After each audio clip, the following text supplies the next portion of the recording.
আসসালামু আলাইকুম প্রিয় শিক্ষার্থীরা, তোমাদের সকলকে আজকের ক্লাসে স্বাগতম। আজকে আমরা গতি অধ্যায়ের কিছু গাণিতিক সমস্যার সমাধান করব। আজকে আমাদের গতি চ্যাপ্টারের গাণিতিক সমস্যার সমাধান টাইপ 4 এ আমরা বন্দুক ও গুলি রিলেটেড কিছু ম্যাথ করব।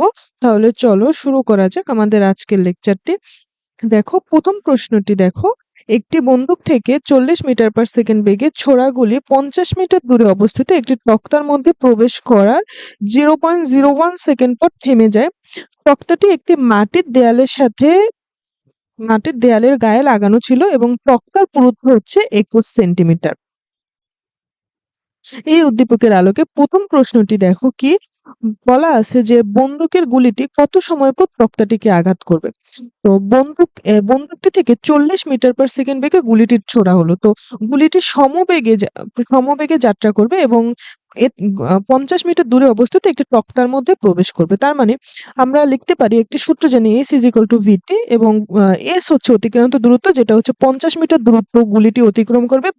বেগ দেয়া আছে 40 মিটার/সেকেন্ড এবং সময়টা আমাদের বের করতে হবে। তাহলে এখান থেকে আমরা যদি টি এর মান বের করি, তাহলে টি এর মান আমাদের আসবে 1.25 সেকেন্ড। এরপরে দেখো পরের ম্যাথটি, মাটির দেয়ালটি উল্লিখিত গুলি দ্বারা ক্ষতিগ্রস্ত হবে কিনা। দেখো, এখানে বলা আছে যে তক্তাটি একটি মাটির দেয়ালের গায়ে লাগানো আছে এবং তক্তার পুরুত্ব হচ্ছে 21 সেন্টিমিটার। তক্তার পুরুত্ব 21 সেন্টিমিটার যদি গুলিটি ভেদ করতে পারে বা অতিক্রম করতে পারে, তাহলেই তো ও মাটির দেয়ালের সাথে গিয়ে আঘাত করবে, তাই না? তার মানে তক্তার পুরুত্ব 21 সেন্টিমিটার।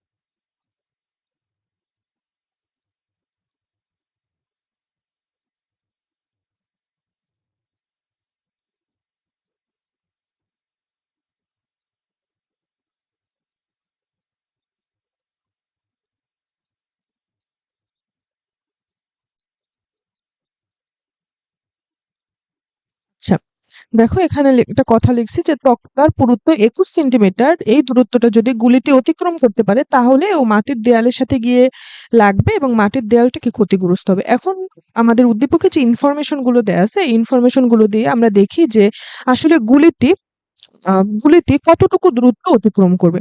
দেখো, এখানে গুলিটি বলা আছে যে বন্দুক থেকে গুলিটি 40 মিটার/সেকেন্ড বেগে ছোড়া হয়েছিল এবং গুলিটি স্থির অবস্থান থেকে গুলিটি ছোড়া হয়েছিল। তার মানে যেহেতু গুলিটি স্থির ছিল প্রথমে, বুলেটটি, তার মানে আমরা বলতে পারি কি বুলেটটির আদিবেগ হচ্ছে 0 মিটার/সেকেন্ড এবং শেষ বেগ যেটা দেয়াই আছে যে 40 মিটার/সেকেন্ড বেগে ও যাত্রা শুরু করছিল। এবং ওর দেখো, এখানে গুলিটি যখন ছোড়া গুলিটি 50 মিটার দূরত্বে অবস্থিত একটি তক্তার মধ্যে প্রবেশ করার কত সময় পর থেমে যায়। এখানে দেয়া আছে 0.01 সেকেন্ড পর থেমে যায়। তাহলে আমরা যদি এখানে অতিক্রান্ত দূরত্বটা বের করি, যে গুলিটি কতটুকু দূরত্ব অতিক্রম করবে, আমরা লিখতে পারি u+v/2 টি। এই সূত্রটি যদি আমরা অ্যাপ্লাই করি,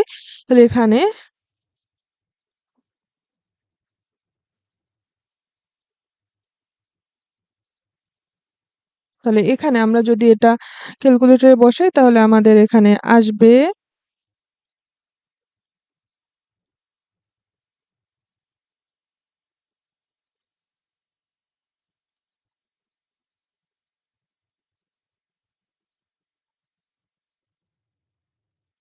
এখানে আমাদের আসে 0.2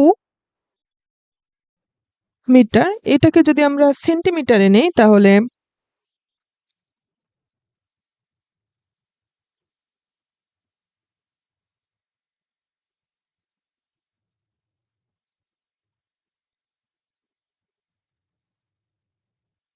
এখানে আমাদের আসবে 20 সেন্টিমিটার।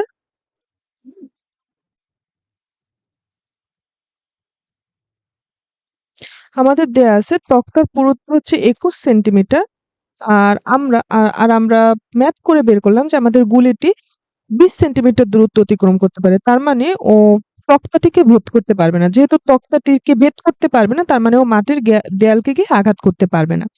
তাহলে যে গুলিটির অতিক্রান্ত দূরত্ব হচ্ছে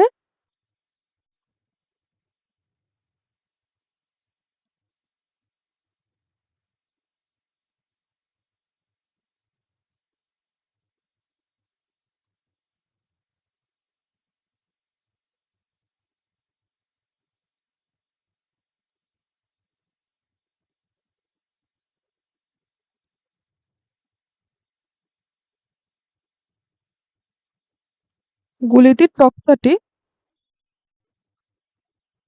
ভেদ করতে পারবে না। তো আনসার হচ্ছে মাটির দেয়ালটি ক্ষতিগ্রস্ত হবে না। আনসার হচ্ছে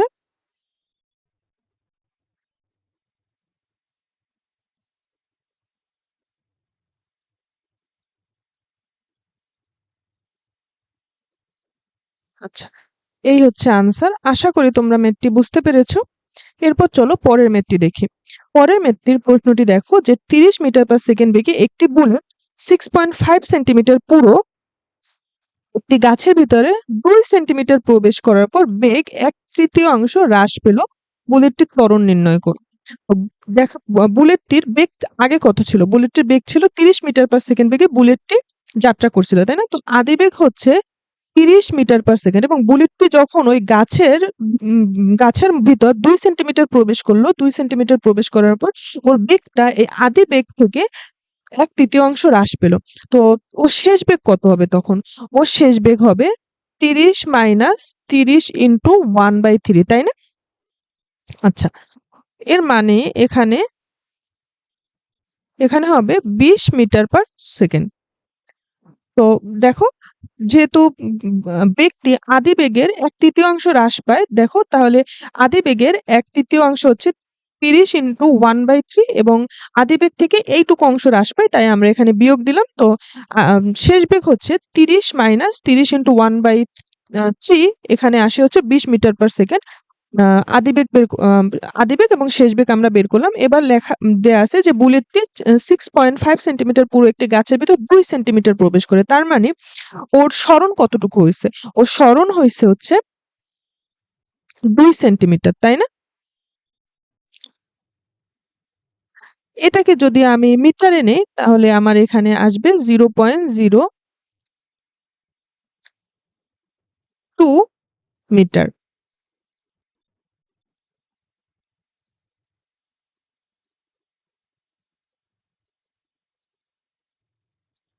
এবার আমরা বুলেটটির ত্বরণ বের করব। তো আমরা একটা সূত্র জানি যে v square is equal to U square plus 2as, তাই না?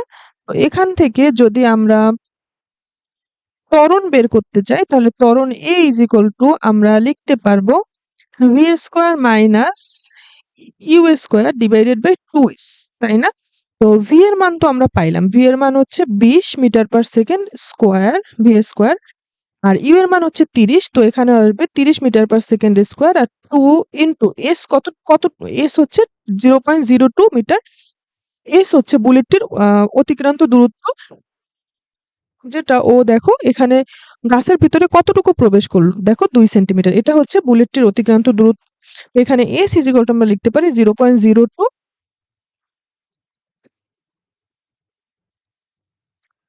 আচ্ছা, এবার যদি আমরা এটা ক্যালকুলেটরে বসাই তাহলে আমাদের কত আসে আমরা একটু দেখি।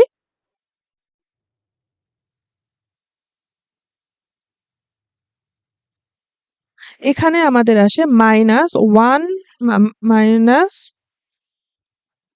১২,৫০০ মিটার পার সেকেন্ড স্কয়ার। দেখো এখানে ত্বরণটা কি ত্বরণ আসছে বলো তো?